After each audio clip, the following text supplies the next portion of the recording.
പാലപ്പത്തിനുള്ള മാവിൽ ഒരു വലിയുള്ളി ഇതുപോലെ ഒന്ന് മുക്കി വെച്ച് നോക്കൂ. ഈസ്റ്റോ സോഡാപ്പൊടിയോ പച്ചരിയോ ഒന്നും ചേർക്കാതെ നല്ല പൂ പോലുള്ള പാലപ്പം നമുക്ക് വളരെ പെട്ടെന്ന് തന്നെ റെഡിയാക്കിയെടുക്കാം. കൂടെ കഴിക്കാനായിട്ട് സൂപ്പർ കോംബോ നല്ലൊരു നാടൻ മുട്ടക്കറിയുണ്ട് കേട്ടോ. അപ്പോൾ നമുക്ക് പെട്ടെന്ന് തന്നെ റെഡിയാക്കാനായിട്ട് പോവാം. അപ്പോൾ ഒരു സ്റ്റീലിൻ്റെ ബൗളെടുത്ത് അതിലോട്ട് ആദ്യം 2 കപ്പ് നൈസ് അരിപ്പൊടി ചേർത്തിട്ടുണ്ട്. നമ്മൾ പത്തിരിക്കും ഇടിയപ്പത്തിനൊക്കെ എടുക്കുമല്ലോ. അതിലോട്ട് അതേ കപ്പിന് 1 കപ്പ് ചോറും 3/4 കപ്പോളം തേങ്ങ ഞാനിങ്ങനെ കഷ്ണങ്ങളാക്കി ചേർത്തു എന്നുള്ളൂ. ചിരകി ചേർക്കായിരിക്കും ഒന്നുകൂടി ബെറ്റർ കേട്ടോ. പിന്നെ 1 ടേബിൾ സ്പൂൺ പഞ്ചസാര. പിന്നെ ഞാനിത് അവിടെ 1 കപ്പ് പച്ചവെള്ളം എടുത്തിട്ട് നന്നായിട്ടൊന്ന് മിക്സ് ആക്കുകയാണ്. പക്ഷേ നമ്മുടെ പാത്രം ചെറുതായതിൻ്റെ പേരിൽ എനിക്കിത് മിക്സ് ആക്കാൻ വയ്യ കേട്ടോ. അപ്പോൾ ഞാനിത് അവിടെ പാത്രം ഒന്ന് മാറ്റി കൊടുക്കുകയാണ്. 2 കപ്പ് വെള്ളം നമ്മൾ എടുത്തിട്ടുണ്ടായിരുന്ന അതേ കപ്പിന് 2 കപ്പ് വെള്ളം ഒഴിച്ചിട്ടാണ് നല്ല രീതിയിൽ തന്നെ ഇതൊന്ന് മിക്സ് ആക്കി എടുത്തത്. ഇനി ഇത് നമുക്ക് മിക്സിൻ്റെ ജാറിൽ അടിച്ച് നല്ല ഫൈനായിട്ടൊന്ന് അടിച്ചെടുക്കാനുള്ളതാണ്. അപ്പോൾ നമ്മൾ ഡയറക്റ്റായിട്ട് മിക്സിയിലോട്ട് ചേർക്കുകയാണെങ്കിൽ ശരിക്കും അരഞ്ഞ് കിട്ടൂല കേട്ടോ. ഗർ എന്ന് പറഞ്ഞിട്ട് മിക്സി അവിടെ നിൽക്കും. അപ്പോൾ ഇതുപോലെ ആദ്യം ഒന്ന് ചെയ്ത് കൊടുക്കുകയാണെങ്കിൽ മിക്സിക്ക് വലിയ പണിയൊന്നുമില്ല, പെട്ടെന്ന് തന്നെ പരിപാടി കഴിയും. അപ്പോൾ 2 കപ്പ് അരിപ്പൊടിക്ക് ഞാനിതിവിടെ 2 കപ്പ് വെള്ളം ഒഴിച്ചിട്ടാണ് റെഡിയാക്കിയെടുത്തത്. ചില അരിപ്പൊടിക്ക് കൂടുതൽ വെള്ളത്തിൻ്റെ ആവശ്യം വരും. അപ്പോൾ അത് അങ്ങോട്ടും ഇങ്ങോട്ടൊക്കെ ചെറിയ മാറ്റം ചെയ്ത് കൊടുക്കണേ. അപ്പോൾ നമ്മുടെ വീഡിയോ കാണുമ്പോൾ നിങ്ങൾക്ക് ഇഷ്ടമാവുക എന്നുണ്ടെങ്കിൽ എല്ലാവരും നമ്മുടെ വീഡിയോക്ക് ഒരു ലൈക്ക് ഒന്ന് തരണേ. ഇഷ്ടമാവും, കാരണം പാലപ്പല്ലേ. പാലപ്പം ഇഷ്ടമല്ലാത്ത ആരാല്ലേ. ഡെയിലി ഈസ്റ്റ് സോഡാപ്പൊടിയൊക്കെ കഴിക്കാൻ പേടിയാണ് നമുക്ക്. അതിൻ്റെ പേരിൽ എപ്പോഴെങ്കിലുമൊക്കെ റെഡിയാക്കാറുള്ളേ. അപ്പോൾ ഇനി ആരും ടെൻഷൻ ആവേണ്ട, ഡെയിലി ഇതുപോലെ പാലപ്പം ഉണ്ടാക്കി കഴിച്ചോളൂ കേട്ടോ. ഒരു കേടുമില്ല, നല്ല സൂപ്പർ നല്ല പെർഫെക്റ്റ് ആയിട്ട് തന്നെ നമുക്ക് പാലപ്പം കിട്ടും. അതേ രുചിയോട് കൂടിയിട്ട് ചെറിയ കപ്പിയൊക്കെ കാച്ചിട്ടൊക്കെ കുറേ പണിയൊക്കെ ഉണ്ടല്ലേ. ആ പണിയൊന്നുമില്ല കേട്ടോ. ഇത് സിമ്പിളാണ്, നല്ല പെർഫെക്ഷനോട് കൂടിയിട്ട് തന്നെ നമുക്ക് കിട്ടിയിരുന്നു കേട്ടോ. അപ്പോൾ ഞാനിതാ നല്ല രീതിയിൽ ബ്ലെൻഡ് ചെയ്ത് കൊണ്ടുവന്നിട്ടുണ്ട്. നല്ലൊരു കട്ടിയുള്ളൊരു മാവാണ് ഈ ഒരു സമയത്ത് നമുക്ക് കിട്ടുക. ഞാൻ അത്യാവശ്യം വലിയൊരു ബൗളിലോട്ടൊന്ന് മാറ്റി കൊടുക്കുകയാണ് കേട്ടോ. പാലപ്പത്തിനുള്ള മാവ് ഇത്ര കട്ടി നമുക്ക് ആവശ്യമില്ലല്ലേ. അപ്പോൾ നമുക്ക് എന്തൊരു 1/4 കപ്പ് വെള്ളം മിക്സിൻ്റെ ജാറിൽ ഒഴിച്ച് കൊടുത്തിട്ട് ഒന്നുകൂടി അടിച്ച് കൊണ്ടുവന്നിട്ട് ഇതിലോട്ടൊന്ന് ഒഴിച്ച് കൊടുക്കാം. 1/4 കപ്പ് കേട്ടോ, വെള്ളം കൂടിപ്പോവല്ലേ. ഇനി നമ്മൾ എന്ത് ചെയ്യുക, കൈ നന്നായിട്ട് അങ്ങോട്ട് കഴുകി കൊണ്ടുവന്നിട്ട് നല്ല രീതിയിൽ തന്നെ ഇതൊന്ന് ഇളക്കി കൊടുക്കുക, ഒരു 2 മിനിറ്റെങ്കിലും. അതുപോലെ തന്നെ ഞാൻ ഈ ഒരു മാവ് റെഡിയാക്കി വെക്കുന്നത് രാത്രിയാണ് കേട്ടോ. രാവിലെ ഒരു 8 മണിക്കൊക്കെയാണ് ഇത് നമ്മൾ ചുടാനായിട്ട് പോകുന്നത്. ഒരു 9 മണിയാകുമ്പോഴേക്കും മാവ് റെഡിയാക്കി വെച്ചു. നല്ല രീതിയിൽ തന്നെ കൈ വെച്ചിട്ട് തന്നെ ഇളക്കി കൊടുക്കുക. അങ്ങനെയാകുമ്പോൾ നല്ല പ്ലഫി ആയിട്ട് നല്ല സോഫ്റ്റായിട്ട് തന്നെ കിട്ടും.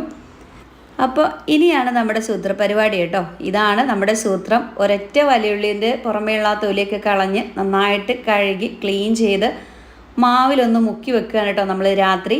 രാവിലെ നമുക്ക് ഈ ഒരു വലിയുള്ളി എടുത്ത് മാറ്റിയാൽ മതി. അപ്പോഴേക്കും നമ്മുടെ മാവ് നല്ല രീതിയിൽ നമ്മൾ ഈസ്റ്റ് ചെയ്യുന്ന പരിപാടികൾ ഏകദേശം ഒരു 80% ചെയ്യുന്നുണ്ട് കേട്ടോ. നമുക്ക് അത്രത്തോളം പെർഫെക്റ്റ് ആയിട്ടാണ് പാലപ്പം റെഡിയാക്കി കിട്ടിയത്.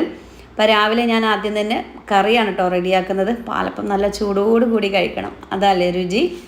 അപ്പോൾ നമ്മുടെ നാടൻ മുട്ടക്കറിക്ക് വേണ്ടിയിട്ട് ഒരു ചട്ടി ചൂടാക്കി അതിലോട്ട് 1.5 ടീസ്പൂൺ വെളിച്ചെണ്ണയാണ് ഒഴിക്കുന്നത്. വെളിച്ചെണ്ണ നന്നായിട്ട് ചൂടായി വന്നപ്പോൾ 1/2 ടീസ്പൂൺ പെരിഞ്ചീരകവും 2 പച്ചമുളകും 1-2 തണ്ട് കറിവേപ്പിൻ്റെ ഇല ചേർത്ത് കൊടുക്കുകയാണ്. എല്ലാം നല്ല രീതിയിൽ ഇങ്ങ് പൊട്ടി വരട്ടെ. ആ ഒരു സമയത്ത് ഇതിലോട്ട് നമുക്ക് 2 വലിയുള്ളി നല്ല രീതിയിൽ കനം കുറച്ചരിഞ്ഞത് ചേർത്ത് കൊടുക്കാം. വലിയുള്ളി നല്ല രീതിയിൽ തന്നെ വാടി കുഴഞ്ഞ് നല്ല സോഫ്റ്റായി ബ്രൗൺ കളറായി കിട്ടണം കേട്ടോ. അപ്പോൾ ഒരു ഇച്ചിരി ഉപ്പിട്ട് കൊടുക്കുകയാണെങ്കിൽ പെട്ടെന്ന് തന്നെ ബ്രൗൺ കളറായി കിട്ടും. നല്ല ടേസ്റ്റാണ് കേട്ടോ ഈ ഒരു മുട്ടക്കറി. നമ്മുടെ പാലപ്പത്തിൻ്റെ കൂടെ മാത്രമല്ല, നൈസ് പത്തിരി, ദോശ, ചോറ്, പുട്ട് എല്ലാത്തിനും പറ്റിയൊരു സൂപ്പർ കോംബോ ആണ്. നല്ല രീതിയിൽ തന്നെ ഒന്ന് വഴഞ്ഞ് വരട്ടെ കേട്ടോ. കളർ ചെറിയ രീതിയിലൊന്ന് ചേഞ്ച് ആയിട്ടുണ്ട്. നമുക്കിതിലോട്ട് കുറച്ച് വെളുത്തുള്ളി ഇഞ്ചി പേസ്റ്റ് ചേർത്ത് കൊടുക്കാം. ഒരു 3/4 ടീസ്പൂണൊക്കെ ചേർത്ത് കൊടുക്കാം കേട്ടോ.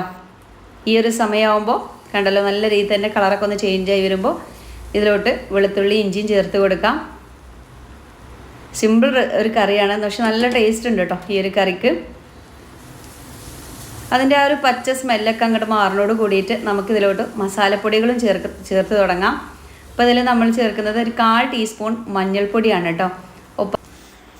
അതുപോലെ തന്നെ 1 ടീസ്പൂൺ മല്ലിപ്പൊടിയും 3/4 ടീസ്പൂണോളം എരിവുള്ള മുളക് പൊടിയാണ് ഞാൻ ചേർത്തത്. ഇനിയിപ്പോൾ കാശ്മീരി മുളക് പൊടിയാണെങ്കിൽ 1 ടീസ്പൂൺ വരെയൊക്കെ ചേർക്കുക കേട്ടോ. പിന്നെ ഒരു 1/4 ടീസ്പൂണിൻ്റെ അടുത്ത് നമ്മുടെ ചിക്കൻ മസാലയോ അല്ലെങ്കിൽ ഗരം മസാല ഇതിലേതെങ്കിലും ഒന്ന് ചേർത്ത് കൊടുക്കണേ. എല്ലാ പൊടികളും ഇട്ടിട്ട് നന്നായിട്ടൊന്ന് ചൂടാക്കിയെടുക്കാം. ഈ ഒരു സമയം തീ വളരെ കുറച്ച് വെക്കുക. തീ കൂട്ടി വെച്ചാൽ നമ്മുടെ മസാലപ്പൊടികളൊക്കെ ഉണ്ടല്ലോ പെട്ടെന്ന് തന്നെ കരിഞ്ഞിട്ട് കളറൊക്കെ ചേഞ്ച് ആവും കേട്ടോ. തീ വളരെ കുറച്ച് വെക്കുക. ഒപ്പം തന്നെ അത്യാവശ്യം വലിയൊരു തക്കാളി എടുത്തിട്ട് ഇതുപോലെ സ്ലൈസ് ചെയ്തെടുത്തിട്ടുണ്ട്, അതും കൂടി ചേർക്കുകയാണേ. തക്കാളി നമുക്ക് നന്നായിട്ട് വെന്ത് ഉടഞ്ഞിട്ട് ഈ ഒരു മസാലയിൽ ഇങ്ങനെ ഉടഞ്ഞ് കിടക്കണം കേട്ടോ. അപ്പോൾ നന്നായിട്ടൊന്ന് ഇളക്കി കൊടുത്തിട്ട് ഒരു 2 മിനിറ്റ് ഒന്ന് അടച്ച് വെക്കുക. ആ ഒരു ആവി ഇങ്ങോട്ട് കയറുമ്പോഴേക്കും തക്കാളിയൊക്കെ നല്ല രീതിയിൽ തന്നെ വെന്ത് കിട്ടും. തീ കുറച്ച് വെച്ചിട്ട് ചെയ്താൽ മതി കേട്ടോ. നോൺ സ്റ്റിക്കിൻ്റെ പാനാണെങ്കിൽ അടിയിലൊന്നും പിടിക്കില്ല. ഇതൊരു അലുമിനിയത്തിൻ്റെ ഒരു ചട്ടിയാണ് കേട്ടോ. അപ്പോൾ ഞാൻ കുറഞ്ഞ തീയിൽ വെച്ചിട്ടാണ് ചെയ്യുന്നത്. കുറഞ്ഞ തീയിൽ വെച്ച് ചെയ്യുമ്പോൾ അടിയിലൊന്നും പിടിക്കാതെ നല്ല ഉഷാറായിട്ട് കിട്ടും. 2 മിനിറ്റിന് ശേഷം നമ്മൾ തുറന്ന് നോക്കുകയാണ്. തക്കാളിയൊക്കെ നന്നായിട്ട് ഇങ്ങനെ വെന്ത് വന്നിട്ടുണ്ട്. ഇനിയൊരു സ്പൂണോ ഒക്കെ വെച്ചിട്ട് നന്നായിട്ടൊന്ന് ഉടച്ചു കൊടുത്താൽ മതി. തവിയെ വെച്ചിട്ട് നല്ല ഇതുപോലെ ഒന്ന് ഉടച്ചു കൊടുത്താൽ മാത്രം മതി കേട്ടോ. അടിയിലൊന്നും പിടിച്ച് കിട്ടില്ല. ഇതുപോലെ ഉടച്ചു കൊടുക്കാം. ഇനി നമുക്ക് ഈ ഒരു കറിയിലോട്ട് വേണ്ടത് നല്ല കട്ടിയുള്ളൊരു തേങ്ങാപ്പാലാണ് കേട്ടോ. ഏകദേശം ഒരു കപ്പോളം തേങ്ങാപ്പാൽ ഞാനിവിടെ റെഡിയാക്കിയിട്ടുണ്ട്. അരമുറി തേങ്ങയുടെ തേങ്ങാപ്പാലാണ് എടുത്തിട്ടുള്ളത്. ഇനിയിപ്പോൾ തേങ്ങാപ്പാൽ നിങ്ങൾക്ക് ഉണ്ടാക്കാൻ മടിയാണെങ്കിൽ പാലും ഇതിലോട്ട് ഒഴിച്ച് കൊടുക്കാം. എനിക്ക് തോന്നുന്നു നമ്മുടെ നാടൻ തേങ്ങാപ്പാൽ തന്നെയാണ് ഈ ഒരു കറിക്കൊക്കെ ടേസ്റ്റ് കൂട്ടുന്നത് കേട്ടോ. ഇനിയിപ്പോൾ പാലും തേങ്ങാപ്പാലും ഇല്ല, തേങ്ങാപ്പാലുണ്ടാക്കാൻ മടിയുള്ള ആൾക്കാർക്ക് ചെറിയ ചൂടുവെള്ളം ഒഴിച്ച് കൊടുത്താലും മതി. തേങ്ങാപ്പാലാണ് കേട്ടോ ഒന്നുകൂടിയും രുചി. തേങ്ങാപ്പാൽ ഞാൻ മുഴുവനായിട്ട് ഒഴിച്ച് കൊടുക്കുകയാണ്. ഇത് നമ്മൾ വാങ്ങി വെച്ച് കുറച്ച് സമയം കഴിയുമ്പോഴേക്കും ഒരു തിക്ക് ഗ്രേവി ആയിട്ട് മാറും. അപ്പോൾ പേടിക്കൊന്നും വേണ്ട, ഒഴിച്ച് കൊടുത്തോളൂ കേട്ടോ. ഈ ഒരു സമയം വരെ നമ്മൾ ഇതിലോട്ട് ഉപ്പ് ചേർത്തിട്ടില്ല. അപ്പോൾ ഈ ഒരു സമയത്ത് ആവശ്യത്തിനുള്ള ഉപ്പ് കൂടി ചേർക്കാം. ഒപ്പം തന്നെ ഞാനൊരു 3 മുട്ട പുഴുങ്ങി വെച്ചിട്ടുണ്ട് കേട്ടോ. അതിൻ്റെ തൊലിയൊക്കെ കളഞ്ഞിട്ട് 2 പീസാക്കിയിട്ടുണ്ട് ഓരോന്ന്. ഇനിയിപ്പോൾ മുട്ട മുഴുവനായിട്ട് ഇടുന്നവർക്ക് അങ്ങനെ ഇട്ട് കൊടുക്കാം. ഇതുപോലെ പീസാക്കി ഇട്ട് കൊടുക്കുമ്പോൾ അതിൻ്റെ ആ ഒരു ടേസ്റ്റും സ്മെൽ, ഈ മുട്ടയുടെ ആ ഒരു ഇറച്ചി മീൻ്റെ ഒന്നും മാതിരി അല്ലെങ്കിൽ കൂടി മുട്ടയ്ക്ക് ഉണ്ടല്ലോ അതിൻ്റെ ആയിട്ടുള്ള സ്മെല്ലും ടേസ്റ്റും ഒക്കെ അതൊക്കെ ഒന്ന് കറിയിലോട്ട് ഇറങ്ങാൻ വേണ്ടിയിട്ടാണ് ഇതുപോലെ കട്ട് ചെയ്ത് ചേർത്തത്. അല്ലെങ്കിൽ മുട്ട ഇങ്ങനെ വര ഇട്ട് കൊടുത്താലും മതി കേട്ടോ. ഒപ്പം തന്നെ ഒരു 2 മല്ലിച്ചപ്പും കൂടി ചേർത്ത് കൊടുത്തിട്ട് നന്നായിട്ട് തന്നെ ഇളക്കിയിട്ട് ഒന്ന് തിളപ്പിച്ചെടുക്കുകയാണ് കേട്ടോ. തിളച്ച് ഒരു മിനിറ്റ് 2 മിനിറ്റൊക്കെ തിളച്ച ശേഷം നമുക്ക് ഗ്യാസ് ഓഫ് ചെയ്തിട്ട് അടച്ച് വെക്കാം. നമ്മൾ പാലപ്പൊക്കെ ചുട്ട് കഴിഞ്ഞിട്ട് ഒരു അരമണിക്കൂറൊക്കെ കഴിഞ്ഞിട്ട് എടുക്കുമ്പോഴേക്കും ഈ ഒരു കറി നല്ല തിക്ക് ഗ്രേവിയായി മാറിയിട്ടുണ്ടാവും കേട്ടോ. തേങ്ങാപ്പാലാണല്ലോ നമ്മൾ ഒഴിച്ചത്, അതും നല്ല കട്ടിയുള്ള തേങ്ങാപ്പാൽ. അവിടെ നിൽക്കട്ടെ. ഇനി നമ്മുടെ പാലപ്പത്തിൻ്റെ മാവ് വെക്കാം. നമ്മുടെ മാവ് ഈസ്റ്റ് ചേർത്താണല്ലോ നന്നായിട്ട് പൊങ്ങി വരിക. പക്ഷേ പൊങ്ങി വന്നിട്ടില്ലെങ്കിലും നല്ല പ്ലഫി ആയിട്ടുണ്ട് കേട്ടോ മാവ്. ആദ്യം നമുക്ക് ഈ ഒരു വലിയുള്ളി ഉണ്ടല്ലോ ഇതിൽ നിന്ന് അങ്ങോട്ട് മാറ്റാം. ഈ ഒരു വലിയുള്ളി നന്നായിട്ട് കഴുകി വൃത്തിയാക്കി കറികളൊക്കെ ഉണ്ടാക്കുന്ന സമയത്ത് അതിലേക്ക് ആവശ്യത്തിന് എടുക്കാവുന്നതാണ് കേട്ടോ. ഒരു കുഴപ്പമില്ല. ഇനിയിപ്പോൾ വലിയുള്ളി ചേർത്തു എന്ന് കരുതിയിട്ട് ഈ മാവിന് വലിയുള്ളിയുടെ സ്മെല്ലോ ടേസ്റ്റോ അങ്ങനെയൊന്നുമില്ല കേട്ടോ. കണ്ടല്ലോ, മാവ് കട്ടിയുണ്ടെങ്കിൽ ഒരു ഇച്ചിരി പച്ചവെള്ളം ഒഴിച്ച് കൊടുത്തിട്ട് ലൂസാക്കി എടുക്കാവുന്നതാണ്. കറി നമ്മൾ നേരത്തെ റെഡിയാക്കി, അല്ലെങ്കിൽ ഇന്നത്തെ മുട്ടക്കറിയിലോട്ട് നമുക്ക് ഈ ഒരു വലിയുള്ളി ചേർക്കാമായിരുന്നു അല്ലേ. ഒരു 1/4 കപ്പ് വെള്ളം എടുത്തിട്ട് അതിൽ നിന്ന് ഞാൻ കുറച്ചിട്ടോ ഒരു 2.5 ടേബിൾ സ്പൂണോളം വെള്ളം ഒഴിച്ച് കൊടുത്തിട്ടുണ്ട് കേട്ടോ. ഇത്ര മതി. നമ്മളെല്ലാവരും പാലപ്പം ചുടുന്ന ആൾക്കാരാണ്. നമുക്കെല്ലാവർക്കും അറിയാലേ മാവ് എത്രത്തോളം കട്ടിങ്ങാനൊക്കെ വേണമെന്നുള്ള കാര്യം. കറക്റ്റാണ് കേട്ടോ. അപ്പോൾ നമ്മൾ ഉപ്പ് ചേർത്തിട്ടില്ല. എനിക്ക് അത്ര അങ്ങോട്ട് പാലപ്പത്തിന് പുളി ഇഷ്ടമല്ല കേട്ടോ. ചെറിയൊരു മധുരത്തോടു കൂടി ഉള്ളൊരു പാലപ്പമാണ്. ചെറിയൊരു പുളി എന്നരുതി ഒത്തിരി പുളി ഉണ്ടായാൽ കഴിക്കാനായിട്ട് ഒരു ടേസ്റ്റും ഉണ്ടാവില്ല. അപ്പോൾ ഈ ഒരു സമയം മാത്രമാണ് ഞാൻ ഉപ്പ് ചേർക്കുന്നത്.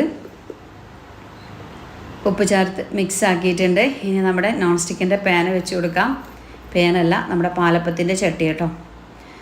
അപ്പോൾ ആദ്യത്തെ ഞാൻ ഒഴിച്ചു കൊടുത്തിരുന്നു കേട്ടോ. അത് നല്ല ഹോളോട് കൂടിയിട്ട് തന്നെ നമുക്ക് കിട്ടിയിട്ടുണ്ട്. കാണുന്നുണ്ടല്ലോ. അപ്പോൾ രണ്ടാമത്തെ ഒഴിക്കുന്ന സമയത്ത് വീഡിയോ എടുക്കുക. ഞാൻ വീഡിയോ എടുത്തിട്ടുണ്ട് എന്നൊക്കെ കരുതി കേട്ടോ. ക്യാമറ ഓണാക്കി വെച്ചിരുന്നു. സിമ്പിളായിട്ട് നല്ല അടിപൊളിയായിട്ട് ഈസ്റ്റും സോഡാപ്പൊടിയോ ഒന്നുമില്ലാതെ നമ്മൾ ഈസ്റ്റ് വെച്ച് ചേർക്കുന്ന അതേ രൂപത്തിൽ തന്നെയാണ് നമുക്ക് ഈ ഒരു പാലപ്പം കിട്ടിയിട്ടുള്ളത്. ഇനി ഒരു പാലപ്പത്തിൻ്റെ മാവ് ചട്ടിയിലോട്ട് ഒഴിക്കുന്ന സമയത്തൊന്ന് നോക്കിയേ, നല്ല രീതിയിൽ തന്നെ ഹോൾ എടുത്ത് വരും കേട്ടോ. നമ്മൾ ഈസ്റ്റ് കൊണ്ട് ചുടുന്ന അതേപോലെ തന്നെയാണ്. അപ്പോൾ ഇനി ആരും ടെൻഷൻ ആവേണ്ട, ഡെയിലി പാലപ്പം തന്നെ കഴിച്ചോളൂ. ഈസ്റ്റോ സോഡാപ്പൊടിയോ ഒന്നും ചേർക്കാതെ. ഇനിയിപ്പോൾ പച്ചരി കുതിർത്തിട്ടില്ല എന്ന് കരുതിയിട്ട് രാത്രി ആരും ടെൻഷൻ ആവേണ്ട, അരിപ്പൊടി വെച്ചിട്ട് ചെയ്തോളൂ കേട്ടോ. ഞാനിവിടെ ഒരു 1.25 തവി, അത്യാവശ്യം വലിയൊരു തവിയാണ്. പിന്നെ നമ്മളവിടെ ഇങ്ങനെ നന്നായിട്ട് മുരിഞ്ഞ് കിട്ടുന്നതാണ് കേട്ടോ പാലപ്പം എല്ലാവർക്കും ഇഷ്ടം. അതല്ലാന്നുണ്ടെങ്കിൽ അതിൻ്റെ മുന്നേ തന്നെ നമുക്ക് എടുക്കാവുന്നതാണ്. നോക്കുക ചട്ടിയിലോട്ട് ഉണ്ടോ, നല്ല രീതിയിൽ തന്നെ ഹോളെടുത്ത് സൂപ്പറായിട്ട് കിട്ടുന്നുണ്ട് കേട്ടോ. പിന്നെ നമ്മുടെ ചട്ടി വലിയൊരു, ചില ചട്ടി നല്ല കുണ്ടുണ്ടാവില്ല താഴോട്ട് ഇങ്ങനെ, അതുകൊണ്ട് തന്നെ ഈ ഒരു സെൻറ്ററിൽ നമ്മൾ ആ ഒരു സെൻറ്ററിൽ നല്ല രീതിയിൽ തന്നെ മാവ് ഇങ്ങനെ പൊങ്ങി വരും. അപ്പോൾ നമ്മൾ ചട്ടി അത്ര കെട്ടതില്ലാത്തതുകൊണ്ടാണ് കേട്ടോ. ചട്ടിയുടെ പോലെ ആയിരിക്കും ബാക്കിയൊക്കെ നമ്മുടെ ഷേപ്പും കാര്യങ്ങളൊക്കെ. എങ്കിലും മാഷാ അല്ലാ നല്ല അടിപൊളിയായിട്ട് തന്നെ നമുക്ക് നമ്മുടെ പാലപ്പം ഇവിടെ റെഡി ആയിട്ട് കിട്ടുന്നുണ്ട്. കണ്ടല്ലോ, ഹോളൊക്കെ നല്ല രീതിയിൽ തന്നെ പെട്ടെന്ന് ഹോൾ വീഴുന്നുണ്ട് കണ്ടോ. ഇതിൽ നമ്മളൊന്നും ചേർത്തിട്ടില്ല, ആ ഒരു വല്യുള്ളി മാത്രം ഇട്ടിട്ടുള്ളായിരുന്നു. നിങ്ങൾ കണ്ടല്ലോ, കണ്ടോ സൂപ്പറായിട്ടില്ലേ.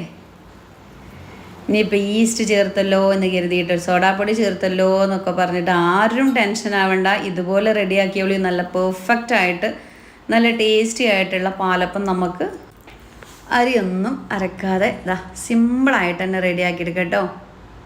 കണ്ടല്ലോ, അടിപൊളി പെർഫെക്ഷനോട് കൂടിയിട്ട് തന്നെയാണ് കിട്ടിയിട്ടുള്ളത്. എനിക്ക് സാധാരണ ഞാൻ ഈസ്റ്റ് ഇട്ട് ചെയ്യുമ്പോഴും ഇതുപോലെ തന്നെയാണ് കേട്ടോ കിട്ടാറ്. പിന്നെ എന്തിനാണ് ഈസ്റ്റ് ഇടേണ്ട ആവശ്യം? വലിയ ഉള്ളി ഉണ്ടെങ്കിൽ അതിട്ടാൽ പോരെ അല്ലേ. ഈസ്റ്റ് ചേർക്കുമ്പോൾ നമുക്ക് കുട്ടികൾക്കൊക്കെ ഇഷ്ടമാണ് കഴിക്കാൻ, പക്ഷേ 1-2 കഴിക്കും, പിന്നെ കൊടുക്കാൻ എനിക്ക് മടിയാണ് കേട്ടോ. ഇനി ഇതിപ്പോൾ കുഴപ്പമില്ല, ഇഷ്ടം പോലെ കഴിച്ചോട്ടല്ലേ.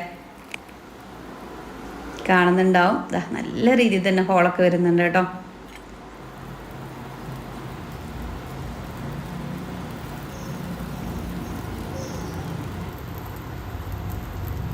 അപ്പോൾ നമ്മുടെ ഈ ഒരു പാലപ്പത്തിൻ്റെ വീഡിയോ അല്ലെങ്കിൽ ഈ റെസിപ്പി നിങ്ങൾക്ക് ഇഷ്ടമായിക്കണമെങ്കിൽ എല്ലാവർക്കും ഒന്ന് ഷെയർ ചെയ്ത് കൊടുക്കുക കേട്ടോ. എല്ലാവരും ഉണ്ടാക്കട്ടെ. ഇനിയിപ്പോൾ അരി കുതിർത്തിട്ടില്ല എന്നൊന്നും പറഞ്ഞിട്ട് ആരും പാലപ്പം റെഡിയാക്കാതിരിക്കേണ്ട. സാധാരണ നമ്മുടെയൊക്കെ വീടുകളിൽ അരിപ്പൊടി വെച്ചിട്ട് ചെയ്തെടുത്തോളൂ കേട്ടോ. അപ്പോൾ അതാ നമ്മുടെ പാലപ്പൊക്കെ ഇതാ സൂപ്പറായിട്ട് തന്നെ കിട്ടിയിട്ടുണ്ട്. കണ്ടല്ലോ, ഞാൻ പറഞ്ഞ പോലെ നമ്മുടെ ചട്ടിക്ക് താഴോട്ടങ്ങോട്ട് കുണ്ടില്ലാത്തത്, ആ ഒരു താഴോട്ടങ്ങോട്ട് ഇല്ലാത്തതിൻ്റെ പേരിലാണ് ഇതിൻ്റെ സെൻറ്ററിൽ ഇത്ര ആയത് കേട്ടോ. അത്യാവശ്യം കുണ്ടുള്ള ചട്ടിയാണെങ്കിൽ അതിനനുസരിച്ചുണ്ടാവും.